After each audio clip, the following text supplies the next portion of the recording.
Olá, tudo bem? Você que nos acompanha ao longo destes mais 17 anos de existência sabe que as edições do mês de março são dedicadas às mulheres como forma simbólica de homenageá-las, até porque metade do mundo são as mulheres e a outra metade são os filhos delas. E mais, caso você não tenha esse conhecimento, a dama é a peça mais poderosa no tabuleiro de xadrez. Ou seja, por estes motivos absolutamente justificados, entendemos que devemos conversar, dialogar e, sobretudo, aprender com as mulheres que se destacam nas suas multitarefas, quer seja familiares, profissionais, como também sociais. De maneira que você, caríssima telespectadora, se sinta representada nestas edições do programa Cidade Real. É preciso termos, sobretudo, este entendimento e este respeito pelo que eu chamo de universo feminino. Ultimamente, as mulheres têm sido muitíssimo maltratadas, constituindo um cenário aqui em Nova Friburgo que nos envergonham. As situações de crime, de agressões, quaisquer que sejam, muito cruéis, que por vezes beiram o sadismo e a perversão, são absolutamente inadmissíveis. É preciso que o ser humano evolua, sobretudo nós, homens, que somos aqueles que provocamos, salvo o melhor juízo, estas situações. Não podemos permitir que este cenário tome proporção.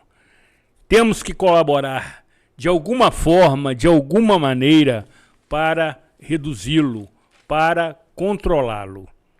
E entendemos que a informação com opinião, com credibilidade, com transparência, com honestidade, é uma ferramenta valiosíssima. Como vai acontecer nesta edição especialíssima, que recebemos uma ilustríssima convidada, figura bastante conhecida da sociedade friburguense, em que estendemos tapete vermelho desde a entrada do Espaço ARP para a sua chegada aos estúdios da TV Zoom. Certamente você vai aprender, sobretudo, e se empolgar com as tratativas que serão feitas nesta edição, entre a ilustríssima convidada que nos honra com a sua presença e, evidentemente, como acontece nessas ocasiões, com a doutora Aline de Freitas Spinelli, que assume merecidamente o protagonismo destas entrevistas. Aqui, Zuri Maurer. Aqui, Aline Freitas Spinelli. Na edição de número, atenção, hein?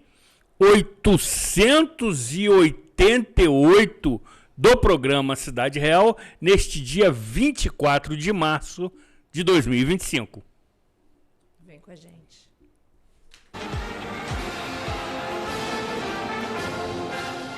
Somos mais do que uma empresa de transporte. Somos parte da história da cidade. Com um olhar para o passado, reinventamos o futuro, reforçando laços e gerando a sensação única de pertencimento à Nova Friburgo. Juntos construímos o caminho de volta às raízes e resgatamos nossa identidade visual original. Somos FAOL, Nova Friburgo desde 1950. Você que é MEI, microempreendedor individual, já deu o primeiro passo para a sua independência. Agora, a Cianf quer te ajudar a crescer. Aqui você tem o nosso apoio desde a abertura e em todas as etapas. São muitos serviços disponíveis para você. Emissão de boleto DAS, emissão de nota fiscal, desconto em plano de saúde, consultoria jurídica e contábil e muitos outros. Procure a Cianf e saiba mais. A Cianf, a casa do MEI.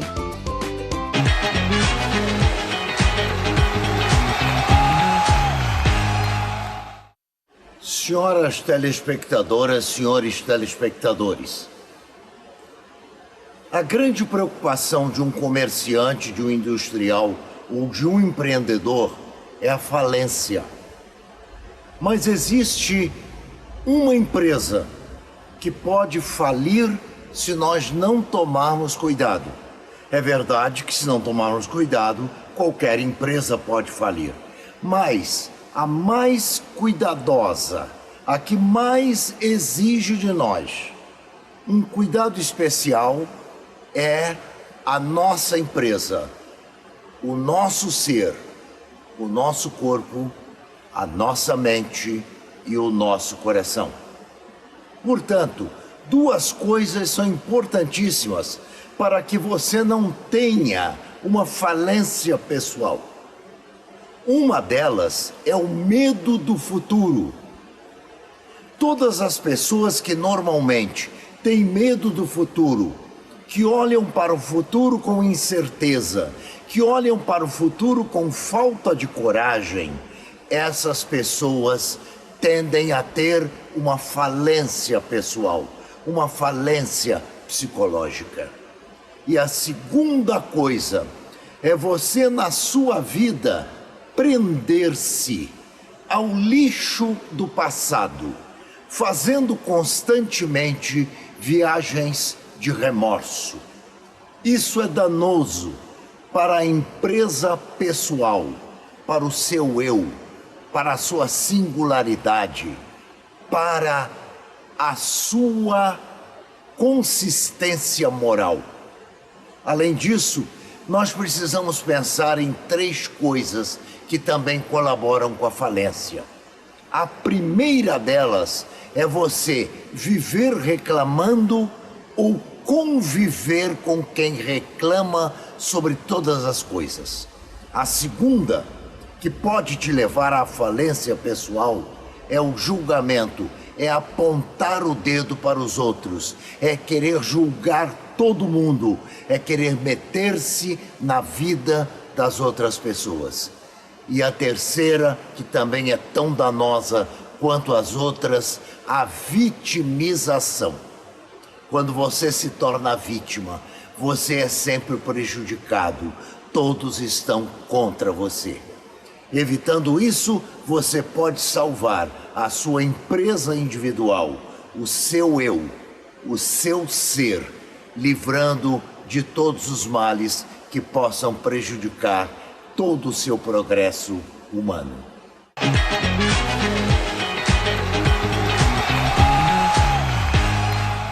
O quadro Opinião tem a autoria intelectual do professor, escritor, com 30 livros publicados, conferencista, com mais de 2.370 palestras conferidas em 620 municípios do território nacional, doutor em educação e meu eterno mestre, que aqui semanalmente lhe oferece o contraditório, que incomoda, mas é saudável e democrático. Desta forma, isto posto, queremos anunciar com extrema alegria, satisfação, prazer, honra, evidentemente, a presença de doutora Simone Nassif, juíza da primeira vara criminal. Seja muito bem-vindo ao programa Cidade Real. Sentimos-nos honrados com a sua presença. Obrigada, Zuri. Para mim, que é uma honra, uma grande honra, eu quero agradecer muito o convite da doutora Aline, o seu convite para participar desse programa tão importante da nossa cidade, nossa querida Nova Friburgo. Agradeço. Ótimo, excelente. Faremos uma boa conversa.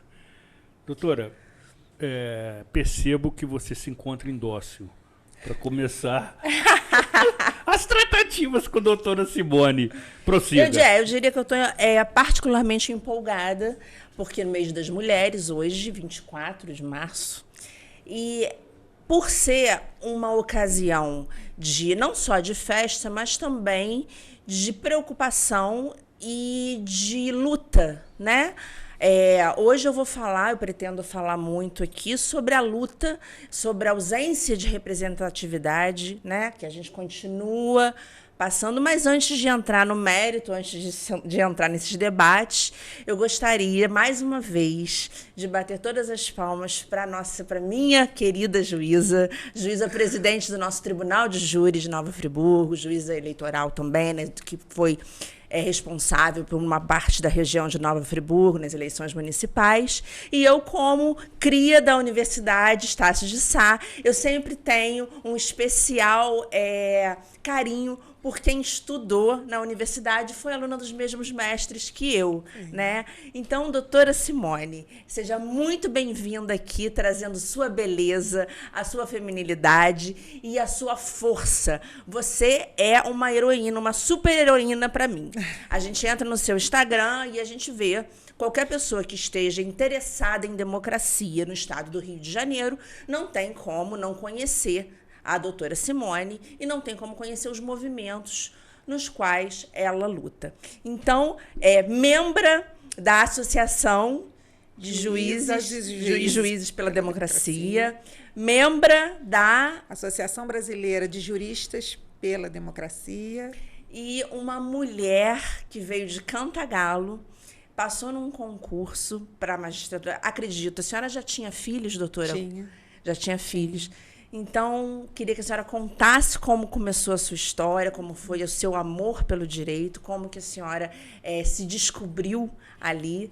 E, mais uma vez, a mesa é sua e seja bem-vinda. Obrigada, doutora Aline, eu que agradeço. Para mim, sempre foi, desde o meu primeiro dia aqui em Nova Friburgo, um alento tê-la como advogada militante na minha vara e nas duas varas criminais. É uma honra para mim, aceito seu convite com muito carinho por conta disso, porque nós sabemos como é difícil para uma mulher transitar nesse meio tão patriarcal como é o Poder Judiciário. Então, minha história é uma história, talvez, como de várias outras pessoas, né? Porque eu sou filha de lavrador e professora, né? Fui criada na roça, pé no chão, sou uma pessoa oriunda da classe trabalhadora, que sempre estudei muito, sempre li muito, né? Minha mãe era professora, me deu assim acesso. Na nossa época não tinha celular, não tinha nada disso, nós líamos, nós perdíamos o dia inteiro lendo, né? E eu fui professora durante 9 anos, professora da rede estadual, tinha 2 matrículas, fui professora de português, literatura. Eu dei aula desde o pré-escolar até o 3º ano do ensino médio, pulando a alfabetização, que é de muita responsabilidade. Eu achava que eu não tinha condição de fazer isso. E aí, enquanto eu era professora, eu passei no concurso para servidora. Aí eu fui ser servidora do Tribunal de Justiça, trabalhei no cartório em Cordeiro, trabalhei aqui no Juizado Especial Civil de Nova Friburgo, depois trabalhei na Vara Única de Cantagalo, depois trabalhei na Vara de Órfãos e Sucessões no Rio de Janeiro. E aí, durante todo esse período, depois que eu me formei, eu passei a estudar para concurso e eu era separada, tinha 2 filhos, criava os meus 2 filhos sozinha, estudava e trabalhava tudo ao mesmo tempo, com a maioria das mulheres, né, brasileiras, e até que eu passei no concurso 5 anos depois. E assim, o meu amor pelo direito, eu acho que é um pouco de temperamento mesmo, né, de lidar com as injustiças que eu fui enfrentando, todos nós enfrentamos, né, cada um tem uma maneira de lidar com elas. E aí, assim, quando eu comecei a fazer direito, foi meio que obrigada pela minha mãe, né? Me obrigou a fazer, forçou, vai lá fazer, matrícula e tal. Estava recém-separada, muita dificuldade, não queria nada, estava deprimida. e ela me brigou a me matricular, mãe, né? Aí eu me matriculei desde o primeiro momento, aquilo salvou a minha vida. Foi uma tábua de salvação. Eu sou da primeira turma de Direito da Estácio. Foi a primeira turma de Direito em Nova Friburgo. Sim. É meio histórico. Lá no Cefel, começou no Cefel. É, exatamente, aqui no Cefel. Aqui no Cefel, exatamente. Eu sou o dinossauro da Estácio. É um dos dinossauros da Estácio. E comigo, da minha turma, passaram outras duas grandes amigas minhas da faculdade, que são a doutora Samara, que é juíza de Cordeiro, e a doutora Isabel, que é juíza de Sumidouro. Então, mais ou menos esse é o meu perfil. Pois é, quando a senhora fala de dinossauro, essa primeira turma, primeira, segunda, terceira, são turmas muito faladas, até por nós. Eu devo ter sido lá pela sexta ou sétima. Minha irmã foi da terceira turma também, uma turma só de estrelas, só de pessoas que passaram em concursos grandes, concursos importantes. E a cada prova, quando o aluno passava na prova oral do concurso, eu me lembro que o doutor Ronaldo, ele entrava na sala para contar isso pra gente. Ele invadia a aula, estímulo, né? junto com César Crisma e outros professores, né, que estão aí trazendo ainda brilho para nossa cidade. Mas, doutora Simone, como que é para uma mulher hoje, em 2025, ou vamos falar em 2024, enxergar os direitos sociais, os direitos reprodutivos, como hoje eles são... Hoje nós temos esses holofotes para os direitos das mulheres, mas são holofotes que aparecem só no mês de março, né? Então, para quem está nos assistindo, para quem está nos assistindo e não entende muito bem, eu gostaria que a senhora, né, vou aproveitar a professora aqui, a juíza, explicasse o que são direitos reprodutivos e explicasse principalmente para as mulheres, para elas entenderem que não é só a justiça e a delegacia, que tem outros meios para que ela busque socorro, falando de violência de gênero, de violência doméstica. Enfim, o microfone é seu, com a palavra, a doutora Simone. Não, para falar dos direitos reprodutivos, eu vou falar rapidamente sobre a história, mais ou menos, dos direitos das mulheres, né, que... apesar de, desde a antiguidade, desde que nós conhecemos a história, apesar de sempre ter havido sociedades patriarcais, né? A regra é que as sociedades sejam patriarcais, talvez por conta da evolução da humanidade desde a Idade das Pedras, por conta das mulheres ficarem cuidando e reproduzindo, né, as crianças, a aldeia, enquanto os homens iam buscar a sobrevivência, os meios de sobrevivência. Talvez, eu não estudei, não aprofundei pesquisa a respeito disso, mas a verdade é que a força masculina sempre foi mais imperativa nas várias formações da sociedade no mundo durante a história. Nós temos, sim, notícias de sociedades matriarcais, inclusive na atualidade, né? Existem sociedades matriarcais na África, existem sociedades matriarcais em algumas aldeias da China, em alguns lugares mais do Oriente, mas, em geral, as sociedades se organizam de forma patriarcal. No entanto, apesar disso, as mulheres sempre tiveram seus direitos patrimoniais. Ultrapassada a antiguidade clássica, houve uma aquisição de direitos pelas mulheres. Porém, com a aquisição primitiva, a acumulação primitiva de capital, com cercamento de terras, houve uma degradação muito grande do que eles chamam de Silvia Federici, mencionando Engels na Sagrada Família. Mencionando Engels, chama de direito materno. A deteriorização do direito materno começou com o início do capitalismo. Então, a minha visão dos direitos das mulheres, ela é uma visão crítica a partir da concepção da nossa sociedade capitalista, que é escalonada verticalmente, né, em classes sociais, em que há uma relação sempre de dominação e exploração, existe sempre uma relação em todas as relações, né? Relação de trabalho, relação familiar, relação de vida amorosa, sempre nós nos organizamos de forma vertical e autoritária de dominação e exploração. Nesse contexto, as mulheres entraram no capitalismo muito subalternalizadas. E o homem, coube ao homem o papel de sair, continuar saindo para buscar sustento, e a mulher o papel de reprodução e cuidado dos futuros trabalhadores, né? Esse papel de reprodução e cuidado, de lavar, passar, cozinhar, coube às mulheres por uma questão moral, mas estando dentro do capitalismo, com o aprofundamento das relações de opressão, a mulher perdeu cada vez mais seu direito. Direito de opinar, direito de trabalhar fora, direito de estudar, de todos os direitos. Direito de se recusar a ter relações sexuais com seu marido, direito de não ter filho, de ter... Todos os direitos das mulheres passaram a ser submetidos a uma ordem patriarcal que também passa pela questão religiosa, né? Igreja Católica, na Idade Média. E as mulheres na Idade Média foram criminalizadas, transformadas em demônios, né? Queimadas nas fogueiras. As que estudavam, exatamente. Principalmente. As que estudavam, as que eram independentes, aquelas que pesquisavam, as que produziam da mesma forma que os homens produziam. As que eram diferentes, elas eram queimadas em fogueira. Então, isso tudo é um processo ideológico de conformação das mulheres ao papel de serviçal dos papéis masculinos, né? Nós temos isso durante a história.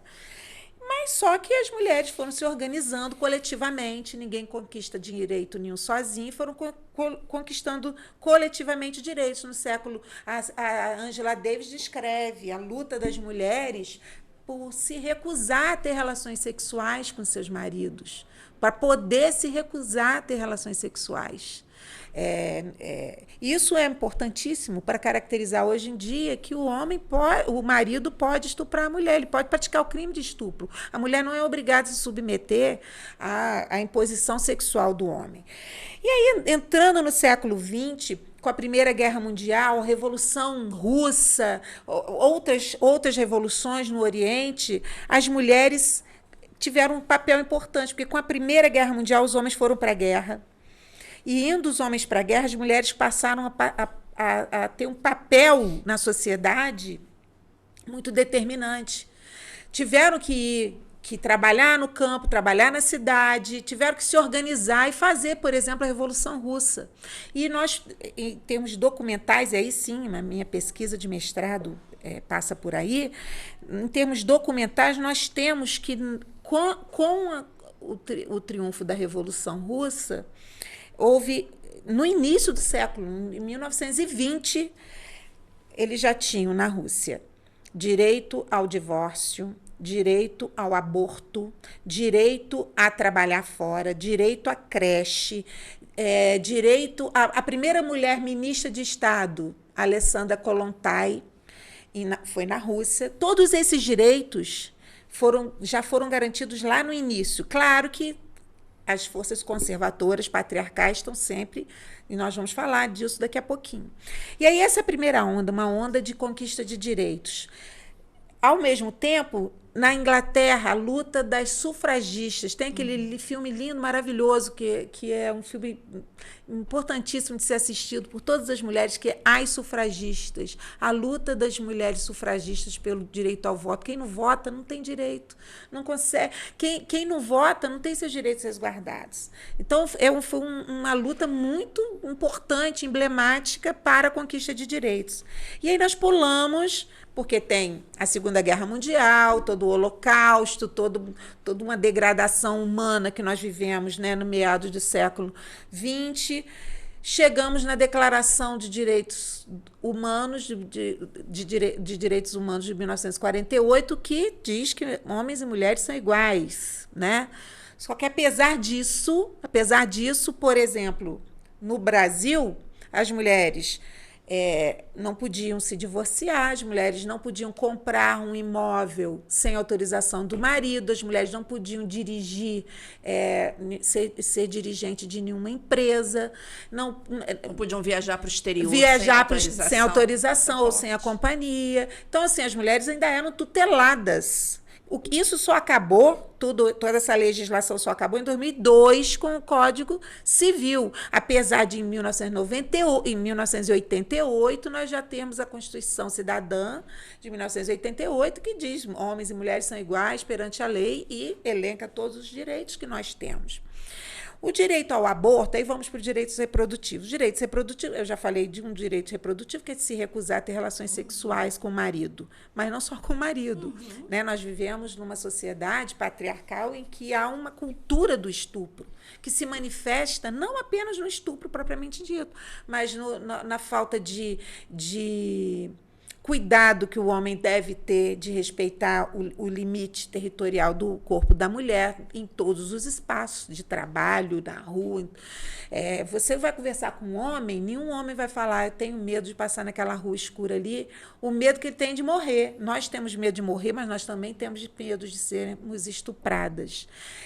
Quando minha filha anda de Uber no Rio de Janeiro, meu maior medo é que ela seja estuprada. Então, assim, nós estamos permanentemente conscientes de que podemos ter os nossos corpos violados, porque há uma cultura ideológica que o homem, quando quer, vai lá e pega. Isso é muito sério, porque apesar de nós já termos tido uma evolução grande em relação a isso, com um retrocesso, né, cultural que veio com essas ondas conservadoras recentes, né? Todo esse comportamento foi perdendo o pudor. Né? Os homens começaram a perder o pudor de se comportar dessa forma inaceitável. Né? E isso vem junto com toda a violência, e violência contra a mulher também. E veio essa onda também de culpar a vítima, né, Excelência? Culpar a vítima que não pode usar saia, não pode usar decote. Exatamente, não pode usar... a mulher não pode usar o que ela quer vestir para se sentir bonita. Exatamente, porque a culpa do ato é dela. É da vítima que provocou, porque ele não pode se controlar. Isso não é inadmissível, isso é cultural, é cultura do estupro. Em relação ao direito ao aborto, nós temos já uma legislação que é tímida, mas nós temos uma legislação de 1940, que é o Código Penal, que criminaliza o aborto, a não ser em duas hipóteses na lei e uma hipótese jurisprudencial. Então, desde 1940 existe aborto legal no nosso país. O aborto é importante que as pessoas ouçam isso. O aborto é legal desde 1940, quando há risco de vida, há risco de morte para a gestante, ou quando a gestação é oriunda de um estupro. Então, se uma mulher for estuprada, ela tem direito ao aborto. É um direito dela. Esse aborto não só é legal, como é um direito dela. Apesar disso, só em 1998 foi inaugurado o primeiro hospital especializado em serviço de aborto legal no Brasil, que foi em São Paulo. Só em 98? Só em 98. Mas foram feitos, ainda no governo de Fernando Henrique Cardoso, algumas portarias do Ministério da Saúde, e segundo as quais as mulheres, vítimas de estupro, a narrativa da mulher na unidade hospitalar é suficiente para a realização do aborto. Então, se ela for e virar e falar, fui estuprada, ela tem o direito de ter acesso ao serviço público de saúde, com segurança, com asepsia, com tudo. Mas a criminalização e o estigma decorrente dessa criminalização faz com que os servidores, os funcionários da saúde, os médicos, tenham medo de praticar um crime. Não estão praticando, mas têm medo. Então, eles se recusam a fazer e pedem autorização à justiça, e muitas autorizações não são dadas, porque cabeça de juiz, né? É aquela coisa, assim, cada magistrado... nosso Estado é laico, mas os seres humanos são falhos. Então, algumas pessoas podem misturar a religião com o Estado, coisa errada, né? Porque o Estado juiz ele não pode se conduzir pela sua religião, não pode. É vedado, está na nossa Constituição. O Estado é laico e eu não posso trazer as minhas convicções religiosas para a minha decisão. Eu não posso usar isso como razão de decidir. Outra questão, mas existe. A gente sabe, a gente tem que lidar com a verdade, com as coisas que acontecem. Também existe uma questão que também dificulta, que é a possibilidade dos médicos alegarem escusa de consciência. Pela minha consciência, pela minha religião, eu não faço esse ato. Então, assim, na minha propositura na tese, na minha dissertação de mestrado, uma das minhas propostas é essa, a de que, tudo bem, asseguramos o direito do médico a alegar sua escusa de consciência. Ele tem esse direito, né? Liberdade religiosa, liberdade de consciência, de pensamento e tal. Mas um serviço público de saúde, principalmente os referenciados para a realização do aborto legal, ele tem que garantir sempre, o tempo todo, permanentemente, alguém que não vá levantar a escusa de consciência. Então, se a pessoa que está ali no plantão se recusa, tem que ter uma pessoa para substituir, porque a mulher... E ainda tem um prazo, né, Excelência? A gestação tem prazo. Quer dizer, na verdade, na lei não tem prazo nenhum. Se ela chegar lá, isso legalmente, se chegar lá com 8 meses de gestação, né? Por exemplo, uma criança não percebeu nada, não sabe, nem sabe que foi estuprada, nem sabe que ficou grávida, descobre que está grávida de 7 meses, vai lá, pede autorização, ao juiz autoriza, aí chega no hospital, escusa de consciência, chega no outro hospital, escusa de consciência, chega a 8 meses. A rigor, não pode negar o serviço de aborto, mas é muito mais difícil. Então, por conta disso, assim...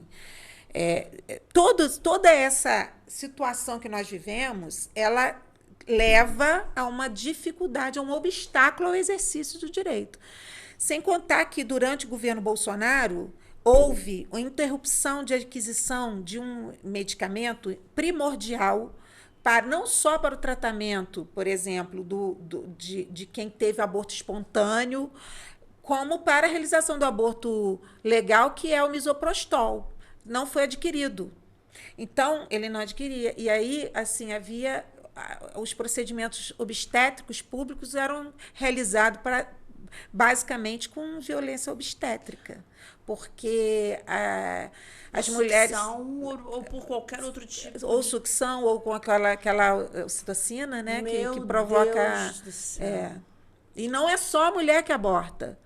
As mulheres, por exemplo, que têm um aborto espontâneo, que tem que fazer expulsão de material, e outros tratamentos ginecológicos decorrentes que envolvam expulsão de material do útero. O misoprostol é importante demais para a saúde da mulher, né? No tratamento em casos assim, e não foi adquirido. Isso é uma violência contra as mulheres. Então, assim, hoje o que nós temos? Também uma jurisprudência no STJ, uma decisão que é vinculante, que nos casos também, quando o feto é anencéfalo. Uhum. Então, quando anencéfalo, a criança é gestada sem o cérebro, essa decisão, por muitos magistrados, é ampliada no fundamento da decisão, porque o fundamento da decisão é: se o feto não tem viabilidade de vida extrauterina, a mulher não pode ser convertida, o que eu escrevo na minha decisão. A mulher não pode ser convertida num túmulo vivo, aguardando dentro de si todo o desenvolvimento de uma gestação que, ao final, você não vai levar um filho para casa, não vai ter ninguém. A criança vai viver 2, 3 dias, uma semana e vai morrer. Então, assim, isso viola todos os princípios da dignidade humana, né? Todos. Todo o arcabouço de defesa da dignidade humana. Então, por conta disso, outras situações em que há atestado de que a criança não, é um feto, que o feto não tem viabilidade extrauterina, se aplica essa decisão também. Muito importante falar disso aqui, até porque Excelência, eu sempre abro os programas falando: viver é um ato político, ser mulher é um ato político, tudo é política, né? Passamos agora o carnaval é um ato político, depois eu vou falar de uma passagem, mas antes disso, eu gostaria de destacar a importância desse esclarecimento para todas nós mulheres. Nós somos mães de meninas, enfim, nós convivemos com mulheres, nós somos filhas de mulheres. Então, quando ela falou que a pessoa que não vota, ela não existe de verdade, quem não vota não existe no universo, até para a produção das leis, dos projetos de leis. Então, nós, mulheres, precisamos lutar muito mais do que os homens apenas para existir, apenas para ter dignidade. A gente corre 10 vezes mais do que um homem a corrida da vida, né, Excelência? Certamente. Então, pode prosseguir, Excelência. Então, antes da doutora prosseguir, se me permite... Pode me perguntando. Vou perguntar. Minha função hoje se resume a promover as interrupções de praxe. Sim, o comercial. Mas precisamos fazer uma pausa para retornarmos no segundo bloco, evidentemente, ouvindo a sua afirmação que me tocou profundamente: quem não vota não existe. Vou tornar também mantra do programa Cidade Real com a sua permissão. Perfeito, perfeito.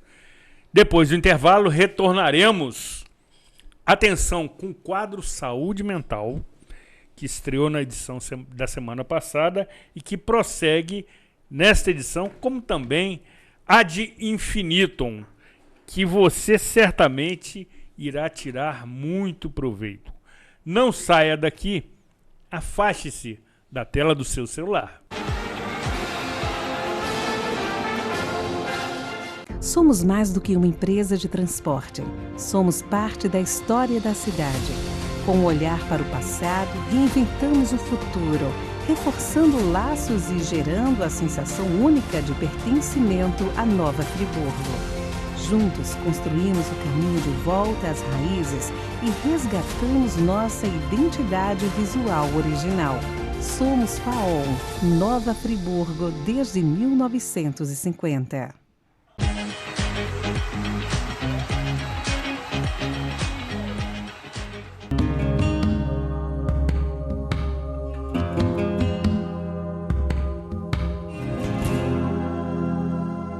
Sigmund Freud é o pai da psicanálise, mas existe uma figura feminina que foi importantíssima para o desenvolvimento da teoria psicanalítica. Eu falo de Anna O, que trata-se de um nome fantasia de uma senhora chamada Berta Pappenheim. Essa senhora tinha e possuía sintomas de histeria, e ela foi tratada por um médico amigo de Freud chamado Joseph Brauer. Anna O trazia sintomas de histeria que em muito vinham por causa da questão social, da forma como ela era obrigada a viver. Anna O foi fundamental tanto para Breuer quanto para Freud para perceber o quanto que nós carregamos resquícios da nossa história passada, das nossas relações familiares e também do quanto que questões sociais interferem na nossa maneira de ser. É graças a Anna O que surge essa expressão que a gente às vezes usa popularmente: a cura pela fala. Sim, Anna O, em certo momento, desabafa dizendo: depois que eu tenho a minha sessão, eu me sinto melhor. De fato, a fala tem um potencial curador, mas não é coisa mágica. É justamente ao encontrar um ouvido empático que sabe confrontar certas questões, que sabe questionar outras, que faz você se ouvir e que te ajuda a abrir a maneira de pensar. Figuras femininas sempre foram fundamentais ao longo da história. Na psicanálise, não foi diferente. Nossa gratidão ao nome que agora podemos dizer, Berta Pappenheim, e por todo o aporte que ela deu a Sigmund Freud para descobrir e desvelar ainda mais o que nós chamamos de inconsciente. Até a próxima!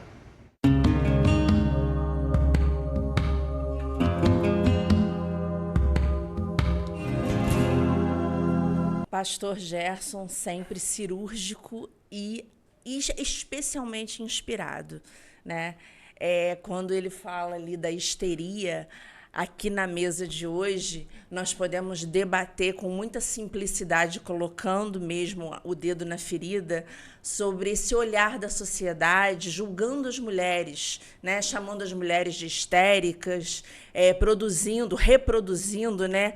Corredores em que, por exemplo, a vereadora assassinada Marielle Franco foi obrigada a passar em corredor polonês, né? Muitas vezes ela era tida como histérica ou como uma mulher que exagerava na sua fala ou na sua luta, e hoje continuamos no mesmo caminho, sendo condenadas por uma visão muitas vezes masculina, com uma mensagem de homem de bem ou do bem, para poder diminuir as nossas conquistas, os nossos direitos, que foram conquistados, foram conseguidos a duras penas, com muito sangue, muito suor e muitas lágrimas. O que as mulheres estão acostumadas a fazer, chorar. Então, Excelência, eu gostaria de falar um pouco sobre violência doméstica, falar sobre o aplicativo, tudo que a tecnologia e a inteligência artificial nos trazem, e com a palavra, doutora Simone. Vou tentar ser breve. Então, a violência doméstica é mais um sintoma dessa... É uma epidemia, né? A violência doméstica é uma epidemia na nossa sociedade. Os números são muito alarmantes e, infelizmente, Nova Friburgo tem pesquisa recente, mas Nova Friburgo não sei se agora, em 2024, teve alguma pesquisa, mas até recentemente Nova Friburgo é campeã do estado em feminicídio. Então, sim, é uma questão que nós temos realmente que conversar a respeito. É um sintoma, a violência doméstica é um sintoma da misoginia, que é um aspecto do patriarcado. Misoginia é o ódio pela mulher, que é, assim, decorrência de toda essa degradação dos direitos e da condição feminina perante os homens, nessa relação dominadora, né, vertical de dominação e exploração, que degrada a tal ponto que a mulher perde a sua humanidade, né, perante os olhos da sociedade, né? Mulheres podem ser misóginas também, mulheres podem ser machistas. Sim. Nós todos estamos dentro de uma sociedade patriarcal e todas nós somos impregnadas dessa ideologia, né? Evidentemente que algumas pessoas estudaram ou se informaram e têm... Eu, por exemplo, eu me declaro como uma feminista, mas eu estou sempre como uma feminista em construção, que se nós, né, nós escorregar, a gente escorrega, a gente tem que estar sempre alerta, porque essa ideologia ela é dominante mesmo. E aí, com essa questão da misoginia que se manifesta em vários setores, em pílulas cotidianas, né? O pastor estava falando ali sobre a histeria. Então, uma das violências psicológicas que as mulheres sofrem é o gaslighting, que é nós sermos tratadas de forma tão, assim, de absurdo, de tudo que nós falamos, de tudo que nós narramos, ser tão desvalorizado que nós acreditamos que nós somos loucas, que nós acreditamos que o que nós vimos, nós não vimos, não existe. Né? Nós nos convencemos de que o que nós conhecemos não existe e o que nós não conhecemos é a verdade. É uma deturpação de uma realidade para dominar, né? Para ser dominado. No século XVIII, as mulheres eram internadas em instituições psiquiátricas, encarceradas, para que os maridos, pudessem dominar o seu patrimônio e viver a vida sem o estorvo que aquela mulher poderia significar. Então, esse é uma das violências. A violência familiar, a violência de gênero é uma escala. Ela começa com as pequenas violências, começa com a violência psicológica, violência patrimonial, de não deixar a mulher gerir seu próprio dinheiro, a violência psicológica, de torturar a mulher permanentemente, de provocar ciúme, de jogar a mulher contra as outras mulheres. Os homens estão sempre irmanados, mas o patriarcado é mestre em transformar as mulheres em rivais entre si, em disputa. E isso é uma violência psicológica. E aí começa com um safanão, com um grito, e vai crescendo até chegar ao feminicídio. Então, assim, a luta feminista hoje em dia em defesa das mulheres, ela passa principalmente, eu acho, no acolhimento das outras mulheres. A Perfeito, proteção, excelência. uma mulher que não tem uma rede de acolhimento, ela está realmente... Se me permite uma parte, tem uma frase da Márcia Tiburi, sua amiga, que fala: feminismo é você saber que você não está sozinha. Exatamente. Nesse momento. Não tem a ver em denúncia, em não se depilar, em não pintar a unha. Não é nada a ver. Feminismo é você saber que você não está sozinha. E a partir de então, você consegue seguir adiante. Exatamente, exatamente. Eu vi no Dia das Mulheres, eu recebi de uma amiga isso, sobre o poder curativo da amizade feminina. Sobre como as mulheres que têm uma rede de amizade, de família, como elas estão mais protegidas do que aquelas que não têm. Exatamente. Então, assim, essa disputa entre as mulheres, inclusive, é para enfraquecer e vulnerabilizar e isolar a mulher, para ela ficar mais suscetível à violência. Então, o mais importante é isso. A rede de proteção das mulheres é a família. Se você perceber que a pessoa que está com você, numa relação hétero, uma relação homossexual, qualquer tipo de relação, se a pessoa que está ao seu lado, porque essa relação é patriarcal, né? Querendo ou não, sendo entre duas mulheres ou entre um homem, vai ser patriarcal. Se essa pessoa quer te isolar, te afastar das pessoas que você ama, te afastar de suas amigas, te afastar de sua família, esse é o primeiro alerta. Essa pessoa está querendo te vulnerabilizar, porque a sua fortaleza está no coletivo. Nós somos porque... Eu sou porque nós somos. Ubuntu. A nossa força está no coletivo. Mas o Estado brasileiro, sabendo, quer dizer, condenado pela Corte Interamericana de Direitos Humanos... por conta do caso da Maria da Penha, não vim aqui para contar esse caso, mas é um caso que a justiça demorou tanto que ele quase ficou impune, acho que ele ficou impune, né? Ele eu acho que prescreveu. Prescreveu, exatamente. Prescreveu, que é uma questão legal e que todos nós temos direito a que o tempo... Mas... por conta de morosidade, de invisibilidade na justiça. Ela sofreu uma tentativa de homicídio quando estava dormindo e, por conta disso, ficou paraplégica. E ela foi até a Corte Interamericana de Direitos Humanos, obviamente não sozinha, obviamente com apoio, e o Brasil foi condenado dos termos da condenação é estabelecer uma lei de proteção, e a lei escolhida foi penal. Né? Então, a lei escolhida foi penal, mas eu acredito que muito além do direito penal, tem minhas questões com o direito penal, e outra vez a gente vem aqui conversar sobre o direito penal. Políticas públicas são mais importantes do que isso. E aí, políticas públicas de proteção, de fortalecimento, então... existem as questões das medidas protetivas, né? As mulheres que estão ameaçadas ou agredidas por seus companheiros, ex-companheiros, pais, irmãos, homens padrastos, elas podem pedir medida de proibição de aproximação e contato, medida de afastamento do lar, por exemplo, ela está sendo agredida, ameaçada dentro do lar, está insegura dentro da própria casa. Ela pode pedir à justiça, para a justiça tirar o agressor de dentro da casa. Ainda que essa casa seja do cara, tá, gente? Ainda que seja dele. Esse é um direito, um direito que existem outros direitos correlatos no nosso ordenamento jurídico, em que é um direito puramente de habitação. Ela tem direito de ficar ali, inclusive quando tem filhos. Se não for possível Se o grau de ameaça for tão grande, ela tem direito a ser abrigada, a ser acolhida numa casa de acolhimento, uma casa de passagem, só de acolhimento para depois ir para uma casa. Não é o ideal, mas existe isso, que é para uma proteção imediata dela com seus filhos. Existem todas essas medidas que ela pode conseguir judicialmente. O que é mais importante é relatar. Mais importante de tudo, não admitir que homem nenhum grite, berre, te sacuda. Saia da relação, saia. Você não é obrigado. Saia enquanto é tempo. Saia enquanto é tempo.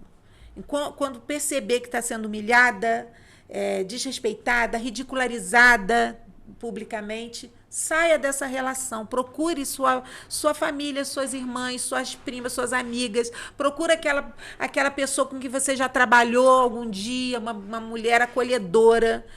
Procure uma mulher que vai te ajudar. Mas, estando aprisionada, porque não é fácil sair de uma relação abusiva, estando aprisionada, você não precisa ficar ali, não fique ali até você ser morta. Então, o Poder Judiciário implementou uma política pública que já está em vigor, que é o aplicativo Maria da Penha.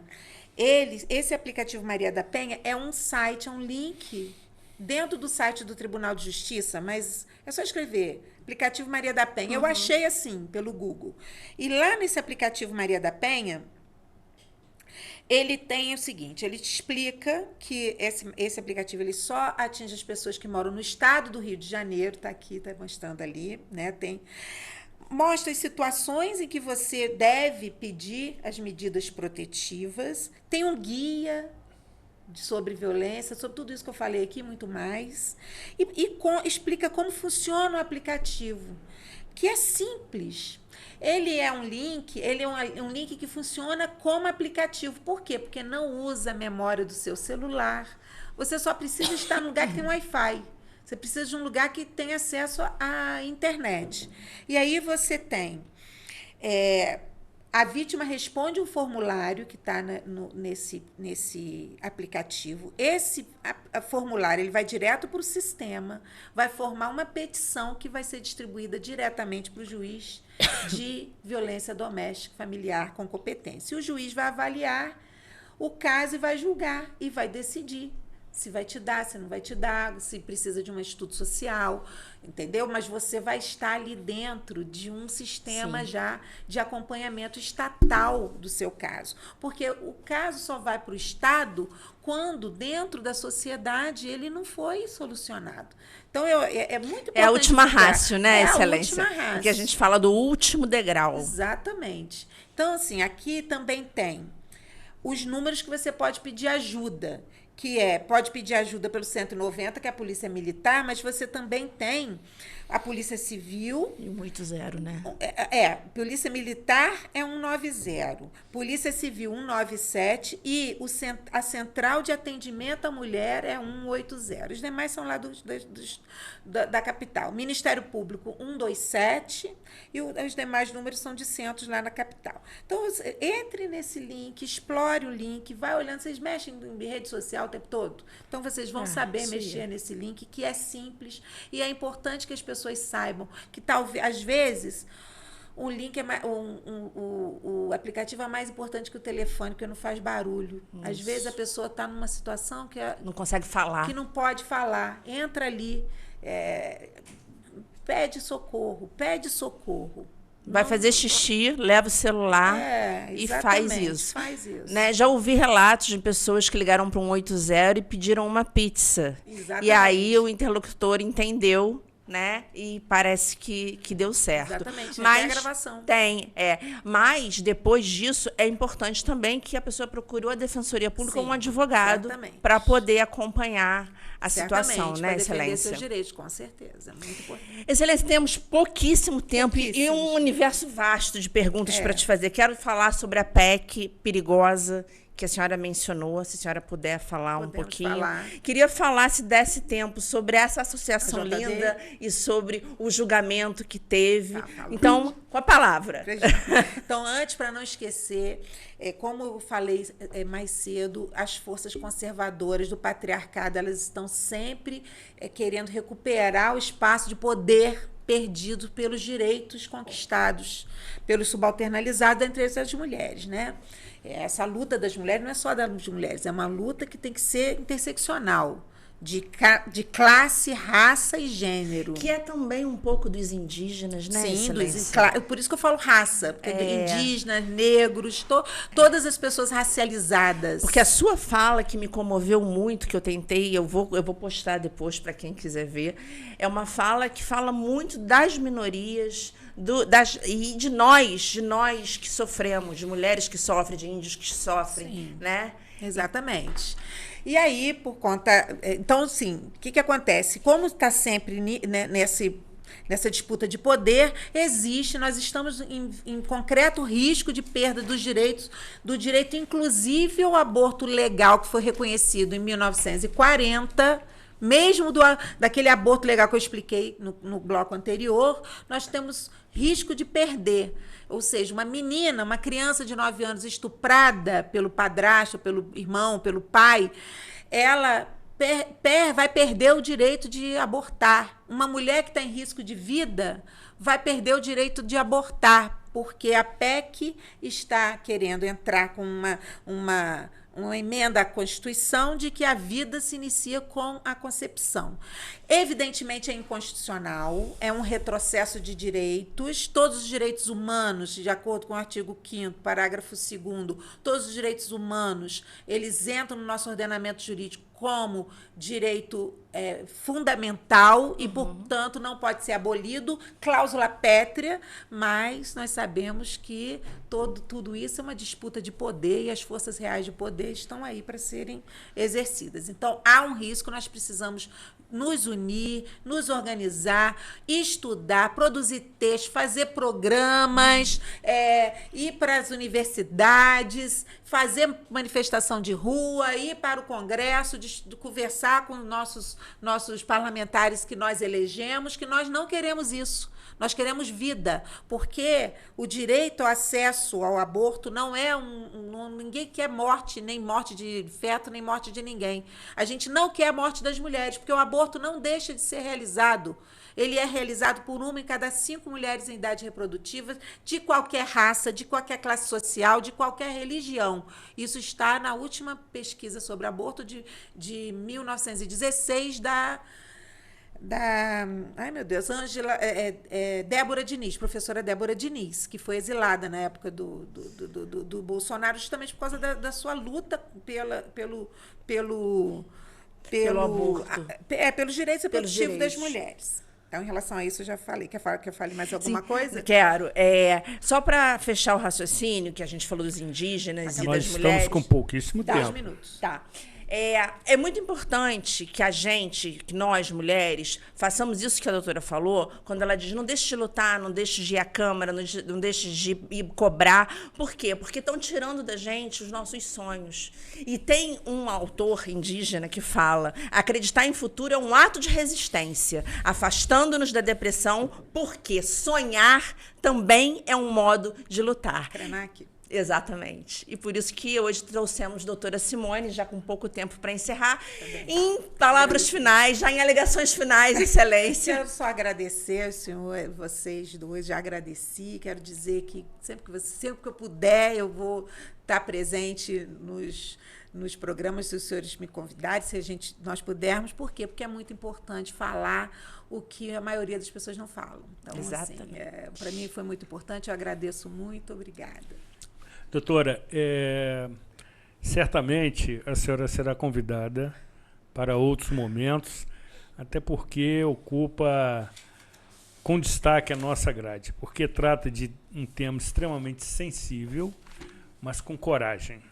Eu observei atentamente a sua fala, não intervi para não atrapalhar a sua linha de raciocínio, mas em uma outra oportunidade eu quero lhe fazer as minhas indagações, quero lhe apresentar os meus quesitos. Sim. Hoje, por motivos óbvios, a conversa foi essencialmente de mulher para mulher.